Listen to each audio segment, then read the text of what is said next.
friend of mine sent me this image with a note, "Thought of you when I saw this."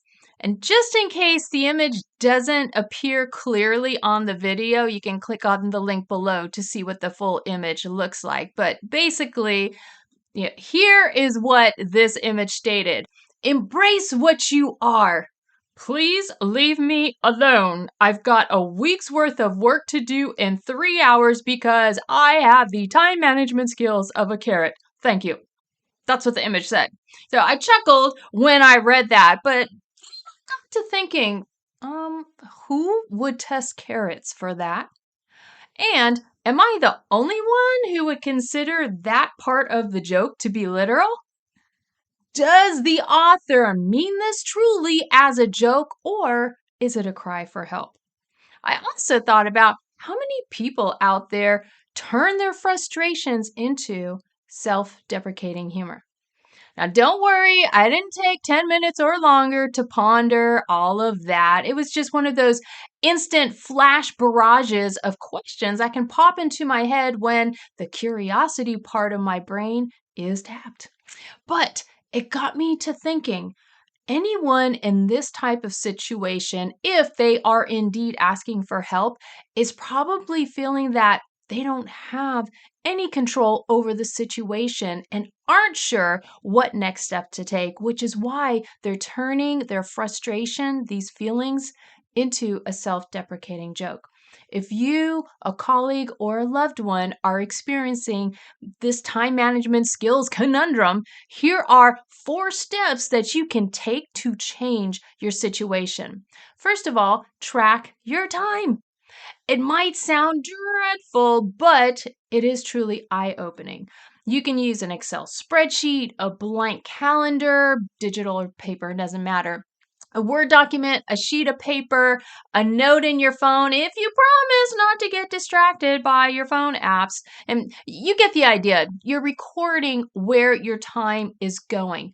And when I've asked my clients to do this for just one day, recording a few words every 30 minutes about what they've done during that time period, they all come to the same realization. I allow time leaks to occur. Identify your time leaks. That's the next step you can take. These time leaks are when you lose time, but you aren't consciously aware you're doing it because you're either absorbed in that time leak or you are operating on autopilot. A time leak might be popping into email and checking your inbox and just to check on one detail, and then 30 minutes later, you're still scrolling through email.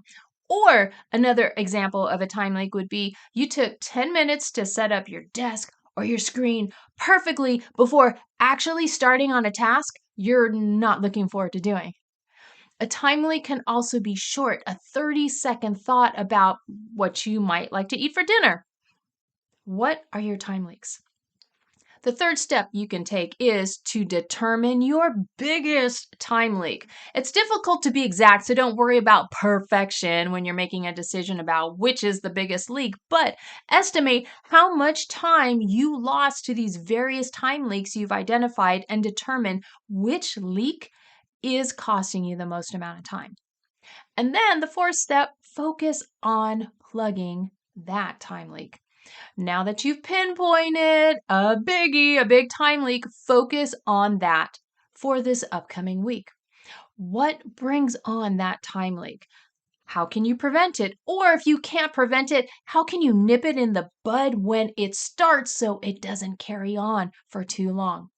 Tracking your time for just one day will make you aware of how you operate or don't operate.